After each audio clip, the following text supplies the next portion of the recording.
টানা ১৭ বছর কারাভোগের পর মুক্ত জীবনে ফিরেছেন সাবেক স্বরাষ্ট্র প্রতিমন্ত্রী লুৎফুজ্জামান বাবর। অংশ নিচ্ছেন ত্রয়োদশ জাতীয় সংসদ নির্বাচনে। এবারের নির্বাচনে তার প্রতিদ্বন্দ্বী হয়েছেন স্ত্রী, অর্থাৎ স্ত্রীর বিরুদ্ধে তাকে নির্বাচনের মাঠে লড়তে হবে। এই ঘটনায় অনেকেই অবাক হয়েছেন। কেন তার বিরুদ্ধে স্বতন্ত্র প্রার্থী হিসেবে স্ত্রী তাহমিনা জামান শ্রাবণী অবস্থান নিলেন, এ প্রশ্ন এখন সবার। বিএনপি নেতাকর্মীরা বলছেন, বাবর কারাগারে থাকার সময় স্বামীকে মুক্ত করা থেকে শুরু করে পরিবার, রাজনীতি সবকিছু স্ত্রী একাই সামলে নিয়েছেন। বাবার অনুপস্থিতিতে সন্তানদের মানুষ করেছেন। প্রকাশ্যে স্বামী স্ত্রীর মধ্যে কোনো বিরোধ নেই। তাহলে স্বামীর বিরুদ্ধে কেন নির্বাচনে দাঁড়ালেন তাহমিনা? অনেকেই এ প্রশ্নের উত্তর খুঁজতে গিয়ে রীতিমতো ক্লান্ত। আসলে ঘটনা কি? এটা নিছক রাজনৈতিক কৌশল নাকি অন্য কিছু? ভবিষ্যৎ হোক নিরাপদ, বিনিয়োগ হোক বিশ্বস্ত, আর আমার পছন্দ সল্ট বে। ওয়েলকাম টু সল্ট বে। নেত্রকোনা ৪ আসনে বিএনপি মনোনীত প্রার্থী হিসেবে সাবেক স্বরাষ্ট্র প্রতিমন্ত্রী লুৎফুজ্জামান বাবর মনোনয়নপত্র জমা দিয়েছেন। একই আসনে স্বতন্ত্র প্রার্থী হিসেবে মনোনয়নপত্র জমা দেন তার স্ত্রী তাহমিনা জামান। এরপরে বিষয়টি প্রকাশ্যে আসে। গত ২৯ ডিসেম্বর জেলা রিটার্নিং কর্মকর্তা মোহাম্মদ সাইফুর রহমানের কার্যালয়ে সশরীরে উপস্থিত হয়ে মনোনয়নপত্র জমা দেন নেত্রকোনা ৪ আসনের বিএনপির মনোনীত প্রার্থী লুৎফুজ্জামান বাবর। এর কিছুক্ষণ পর বিকেল 4:30টার দিকে তাহমিনা জামান শ্রাবণীর পক্ষে তার মনোনয়নপত্রটি জমা দেন বাবরের ব্যক্তিগত সহকারী মির্জা হায়দার আলী।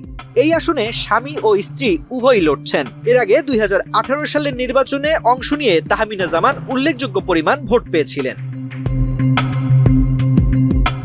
নেত্রকোনা ৪ আসনে এবার সব মিলিয়ে ৩ জন নারী প্রার্থী প্রতিদ্বন্দ্বিতা করছেন। তাহমিনা ছাড়াও অন্য দুজন হলেন সিপিবির জলি তালুকদার ও বিপ্লবী ওয়ার্কার্স পার্টির চম্পা রানী সরকার।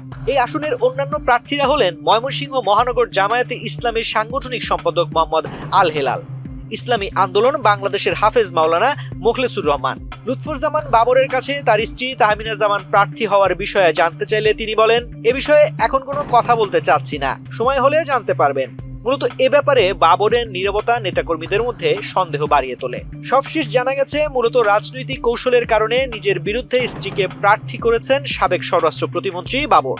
প্রার্থী যাচাই বাছাইয়ের কোনো কারণে তিনি যদি বাদ পড়েন, তাহলে আসনটি যেন কোনো অবস্থাতেই পরিবারের হাতছাড়া না হয়, সে চিন্তা থেকেই তাহমিনাকে প্রার্থী করা হয়েছে। যদিও যাচাই বাছাইয়ে বাবরকে বৈধ প্রার্থী ঘোষণা করা হয়েছে, তবে এখনো পর্যন্ত তাহমিনা মনোনয়ন প্রত্যাহার করেননি। আগামী ২০ জানুয়ারি পর্যন্ত মনোনয়নপত্র প্রত্যাহারের সময় রয়েছে। ২০ তারিখের মধ্যেই তাহমিনা মনোনয়নপত্র প্রত্যাহার করবেন কিনা তা জানা যায়নি। তাছাড়া নির্বাচন প্রতিদ্বন্দ্বিতা পূর্ণ করতে তিনি স্বামীর বিরুদ্ধে লড়বেন কিনা এ নিয়েও রহস্য রয়ে গেছে। ভাটির জনপদ হিসেবে খ্যাত মদন মোহনগঞ্জ খালিয়াজুরি মিলিয়ে নেত্রকোনা ৪ আসন। এখানে গত ৪ মেয়াদে আওয়ামী লীগের বিজয় হচ্ছে। বাবরের স্ত্রী নির্বাচন করলেও হালে পানি পাননি। যদিও এই আসনে বিএনপির কর্মী সমর্থক ব্যাপক, সেই সঙ্গে বাবরের জনপ্রিয়তাও এই এলাকায় তুঙ্গে বলা চলে। এই রাজনৈতিক সমীকরণে নিজেদের ঘরে আসনটি ধরে রাখার চিন্তা থেকেই স্ত্রীকে স্বতন্ত্র প্রার্থী করেছেন বাবর। স্বতন্ত্র প্রার্থী হিসেবে তাহমিনা শেষ পর্যন্ত স্বামীর বিরুদ্ধে মাঠে থাকলে হবে ভোটের লড়াই। লুৎফুজ্জামান বাবর ১৯৯১ সালে ৫ম জাতীয় সংসদ নির্বাচনে স্বতন্ত্র প্রার্থী হিসেবে নেত্রকোনা ৪ আসন থেকে সংসদ সদস্য নির্বাচিত হন। এরপর ১৯৯৬ ও ২০০১ সালের ৭ম ও ৮ম জাতীয় সংসদ নির্বাচনে সংসদ সদস্য হন। তিনি বিএনপি জামায়াত জোট সরকারের স্বরাষ্ট্র প্রতিমন্ত্রী ছিলেন। আসনটিতে মোট ভোটার ২,৯০,১১৭ জন। তাদের মধ্যে পুরুষ ১,৪৭,৮৯৮ জন, নারী ভোটার ১,৪২,২১৭ জন, আর তৃতীয় লিঙ্গের ভোটার আছেন 2 জন। আগামী ১২ ফেব্রুয়ারি সারা দেশে একযোগে নির্বাচন অনুষ্ঠিত হবে। তানজির রহমান, বাংলাদেশ প্রতিদিন।